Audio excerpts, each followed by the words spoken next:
Silver Creek, Montana Territory, summer of 1877. The town reeked of sweat, gunpowder, and sour whiskey. Dust drifted in the air like a curse, clogging the lungs of miners, gamblers, and wanderers who crowded its crooked streets. On the splintered steps of a saloon called the Copper Stallion, a bargain was about to be struck. Not for land or cattle or nuggets of gold. This was the sale of a woman. Eliza Harrow, known simply as Liz, stood rigid between her father and older brother. She was 24, which her father said was already far too old for any man to consider marrying. Her skin was browned by sun, her palms rough with calluses, her frame too lean from endless labor. To him she looked like a farmhand, not a bride. But her eyes were steady, unyielding, daring anyone to tell her she was worthless. Jonas Harrow, her father, spat into the dirt and wiped his mouth with the back of his hand. "She's no good to us, can't catch a husband, can't bring me a dowry, can't give me a grandson. One less mouth to feed is a blessing." Her brother, Merritt, smirked. "You'll get a strong worker, long as you don't mind a sharp tongue. She's too proud for her own good." Across from them stood Silas Grummond, the saloon keeper. His round face was slick with sweat and whiskey. He let out a barking laugh, slapped his belly, and tugged a pouch of coins from his vest. The bag clinked heavy in his palm. "Don't bother me none. I'll teach her what pride costs. Here, more than she's worth, but I'm generous today." He turned his greasy grin towards Liz. "Get in the wagon, girl." A rough hand clamped around her arm. She didn't scream. She didn't cry. She only looked at her father. In his eyes she saw no regret, no hesitation, only relief.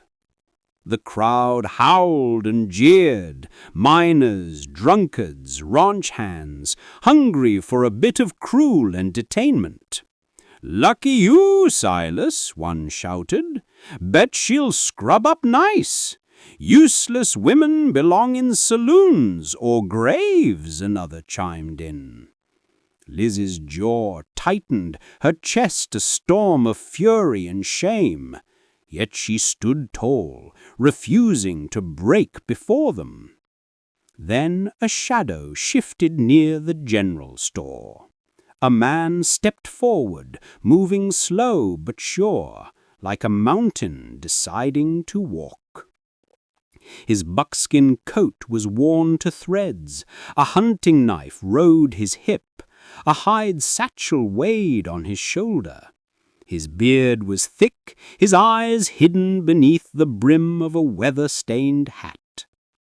At first he said nothing, only walked straight through the crowd until he stood before Silas Grummond.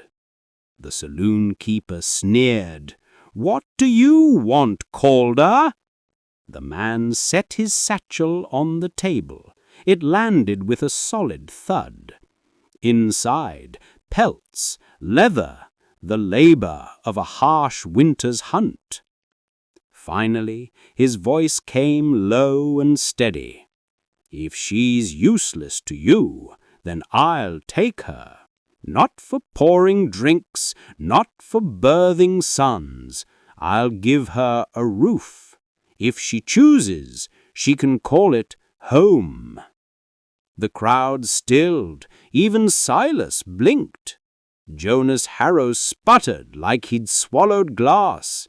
"You can't just—" "I just did," Calder Boone cut in. He turned his gaze to Liz. His eyes, though shadowed, held no hunger, no cruelty. Instead, something rare, something she had never seen in a man's gaze before. Permission. His voice dropped low, meant only for her. You can walk away if you want, but if you'd rather leave with me, I'll see to it you're never treated like property again. Liz's breath caught. Her heart pounded. For the first time that day, she felt air crack through the suffocating weight. Slowly she nodded. Calder turned. Liz followed him, away from the wagon, away from the crowd, away from the family who had traded her for coins. No one stopped them. Not her father, not her brother, not Silas Grummond. Silver Creek watched in silence, unsure if they had just seen a rescue or the start of a rebellion. The trail leading out of town wound like a snake into the Pine Ridge hills. Calder walked steady, boots crunching gravel. Behind him, Liz rode atop a stubborn mule, her grip uncertain on the worn saddle. She waited for the harsh word, the rough grab, the demand, but Calder said nothing. Hours passed, the noise of town faded. Birds replaced the hammering and shouting.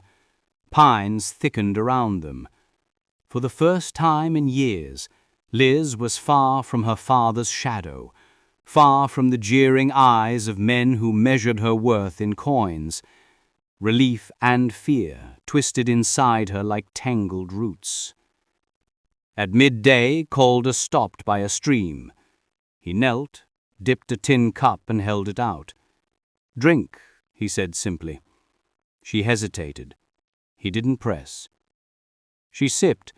The water was cold and sharp, cutting the dust from her throat.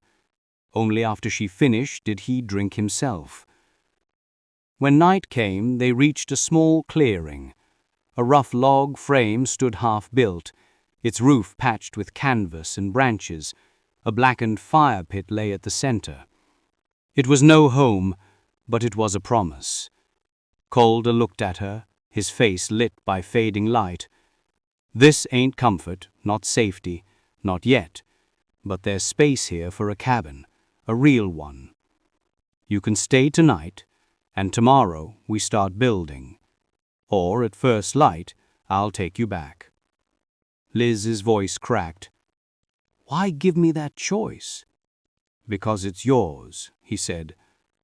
No man had ever spoken to her that way, not her father, not her brother, not a soul in Silver Creek. She sat by the fire, wrapped in Calder's old coat, too large for her shoulders. He served her beans and jerky before taking his share. And when stars filled the sky, Calder carried his bedroll outside. "You can sleep in here.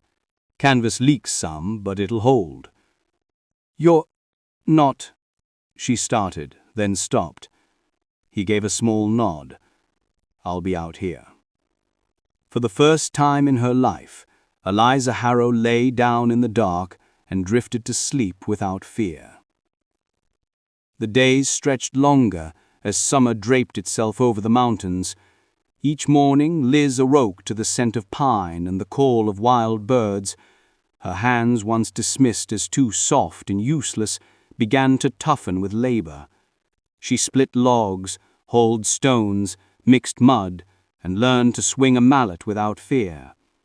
Beside her, Calder Boon worked with quiet precision, showing her with simple gestures how to brace beams, fit logs snug, and seal cracks tight against the wind. He was a man of few words, yet his silence was never cruel. He didn't command, didn't mock. He simply worked, and in his stillness Liz found a kind of space she had never known. At night they sat near the fire. He always served her first, then himself, and when the stars scattered across the heavens, he carried his bedroll outside. "You can sleep in here. Were I always up here in the hills?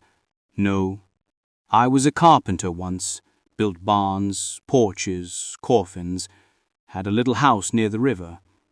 What happened? She pressed gently. He stared into the fire, jaw tight. Took a wife. Her name was Mara. Sweet voice, loved finches. Lost her and the boy to fever. After that, I didn't see much reason to waste words. Liz sat quiet, the crackle of fire filling the silence. Then her voice came, soft, uncertain. My father said I was born wrong, not pretty enough, not loud enough, not fertile enough. He burned the scraps of scripture my mother used to slip me. Said no man wanted a wife who could outread him. Calder stirred the coals with a stick, but didn't interrupt. I only know a handful of words now, she admitted. At last he looked at her. Then we'll fix that. She blinked, unsure she'd heard right, but he was already rising, pulling a flat board from his tools. With a piece of charcoal he wrote her name, L-I-Z. Slowly, carefully, he showed her each letter. Her fingers trembled as she copied them, the marks crooked and uneven, but hers all the same. She stared at them for a long time, clutching the board to her chest like treasure. It was the first thing she'd ever truly owned with her name upon it. By the third week, the cabin stood with strong walls and a roof that held against rain. Liz planted wildflowers near the steps, her hands digging into the earth with something almost like joy. For once, she wasn't a burden. She was building something meant to last. But joy, in the West, seldom lingered. One afternoon the sound of hooves broke through the quiet of the hills. Liz froze. 2 riders appeared at the ridge, and her stomach sank. It was her father, Jonas, and her brother Merritt. Their faces twisted with scorn, their eyes sharp with ownership. Jonas dismounted, sneering. Well, look at this dump. I knew she'd wallow in dirt, but didn't think she'd climb a mountain to do it. Calder stepped down from the porch, axe in hand, blade resting low but steady. You're not welcome here. She's my daughter, Jonas barked. You think you get to say otherwise. She's not your property, Calder answered, voice even. Merritt swung off his horse, spit in the dirt, and sneered. She's a debt, a mouth we fed too long. Now a rich miner in Helenla's offered 10 head of cattle for a wife. We've come to collect. Calder didn't flinch. If she wants to go with you, she can. I won't stop her. Jonas smirked. You think she's your wife now. Think you get to play house with her. Calder's gaze didn't waver. I think she's a person, which is more than you ever treated her as. Inside the cabin, Liz's legs trembled, her heart hammered. She could hide, she could let Calder stand for her, but deep down she knew this moment was hers. The door creaked open. Liz stepped outside, chin high, hands still stained from planting flowers. She faced her father, then her brother. I'm not going with you, she said. Jonas blinked. Excuse me? I said no, her voice carried across the clearing. I'm not for sale, not anymore. Merritt stepped forward, but Calder shifted, the axe steady in his grip. You heard her. She made her choice. Jonas's face twisted with fury. Ungrateful girl, after all we did for you. You sold me, Liz cut in. Her voice cracked, but did not falter. You didn't raise me. You tolerated me until you could profit. The words hung sharp in the mountain air. From the tree line, a few trappers and valley folk had gathered, watching. Jonas noticed them. His bravado cracked. You'll regret this, girl. Maybe, but it'll be my regret. There was a long pause. Then Jonas cursed, swung into his saddle, and wheeled his horse away. Merritt cast Calder one last glare before following. Their figures shrank into the trees, leaving silence behind. Liz exhaled, knees weak, but she stayed upright. She had chosen. For the first time in her life, no one could take that from her. The fire crackled as Calder laid the axe back on the porch. He said nothing. He didn't need to. The mountains had heard her words, and so had he. The mountains turned white early that year. Snow clung to the pines, and the stream froze where Liz once knelt for water. Calder hunted each morning, rifle slung across his back. But winter in Pine Ridge was cruel, and game grew scarce. One evening, after the sun slipped away, Liz heard the panicked bray of their mule. She rushed outside and saw Calder stumbling up the trail, blood soaking his shirt. His face pale, jaw clenched. "Calder!" she cried, dragging him inside. "It's not deep," he grunted. "Elk caught me with an antler, just a graze." But the blood told another story. Liz pressed rags to the wound, hands shaking, breath ragged. For days, Calder could hardly move. He leaned on a carved stick just to make it from bed to fire. Liz became the strength of the cabin. She split wood until blisters tore her palms. She hauled water from the icy stream. She mended clothes, kept the fire alive, tended his wound. At night, she read to him from the handful of words he'd taught her. Villagers whispered she'd die up there with him, but Liz never left. One night, as wind howled outside, she stitched a bandage with trembling fingers. Calder studied her face, pale with exhaustion, but unbroken. "You're stronger than this whole mountain," he murmured. Tears stung her eyes. "Why?" she asked, voice breaking. "I've seen storms split trees in half, but not you," he said softly.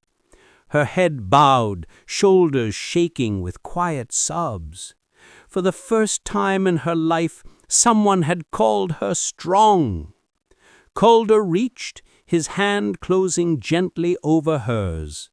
The fire burned steady between them, warming more than just the room. By spring, Calder could walk again. Snow melted, streams ran full, green buds spread across the hills. The cabin stood solid, flowers blooming where Liz had planted them.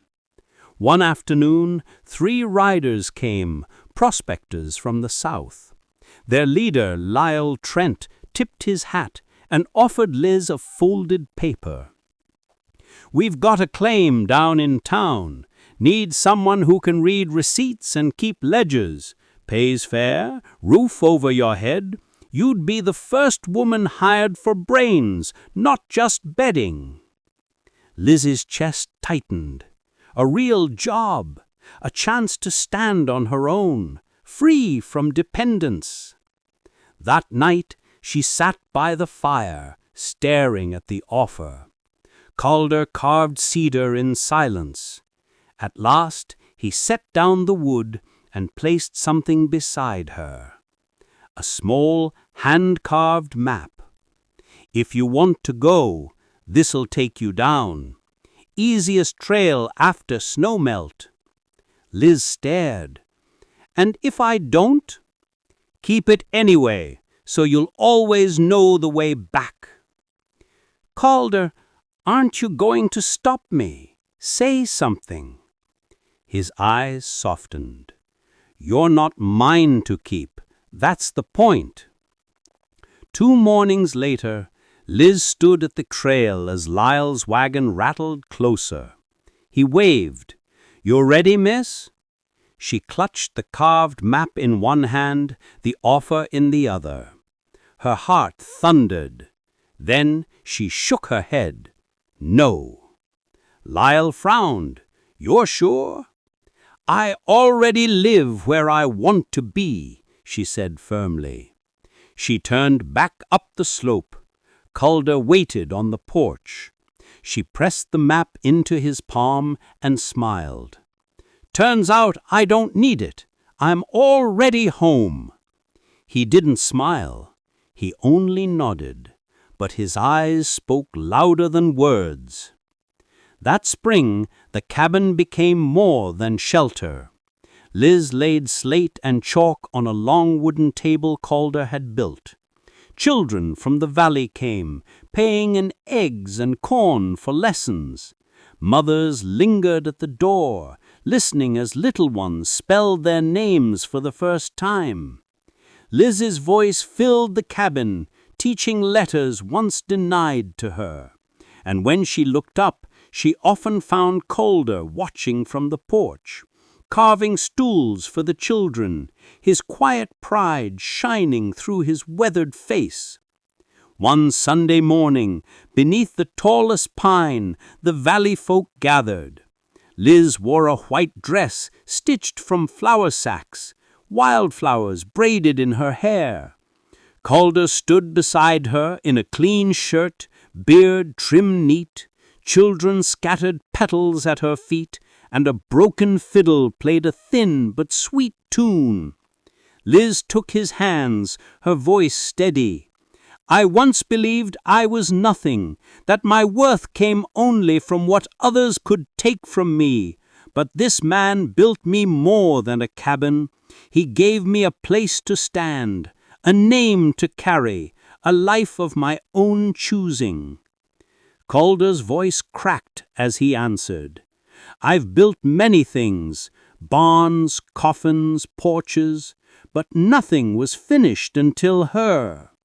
Today I call her my wife, not because she's mine, but because she made this place a home."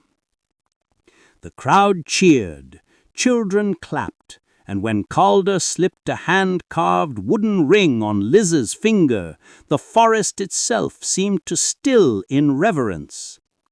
That night the cabin glowed with firelight. Children whispered the alphabet at the long table. Chickens clucked softly beneath the porch. Liz wrote lesson plans by candlelight, while Calder carved shelves for their growing home. Outside, the stars burned bright over Pine Ridge. Inside, Liz smiled through tears. After a lifetime of being called useless, she was finally something more: wife, teacher, builder, and free woman.